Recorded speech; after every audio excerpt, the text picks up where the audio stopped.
नमस्कार, आपण पाहत आहे लोकराज्य न्यूज 24। पाहुयात सविस्तर बातम्या। सिगारेटसाठी दिलेल्या 20 रुपयांवरून वाद घालून एका ज्येष्ठ नागरिकाला रॉड मारून जीवे मारण्याचा प्रयत्न केला, तसेच महिलेला मारहाण करून गंभीर जखमी केले। त्यानंतर हातातील रॉड हवेत फिरवून मी इथला भाई आहे असं म्हणून परिसरातील वाहनांची तोडफोड करून दहशत पसरवणाऱ्या सराईत गुन्हेगाराला खडक पोलिसांनी बेड्या ठोकल्यात।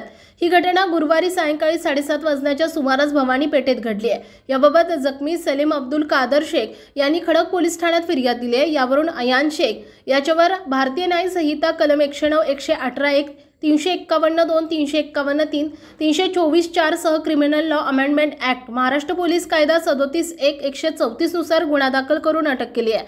आरोपी अयान शेख पोलीस रेकॉर्डवरील गुन्हेगार असून त्याच्यावर खडक पोलीस ठाण्यात 4 गंभीर गुन्हे दाखल असल्याचं पोलिसांनी सांगितलंय।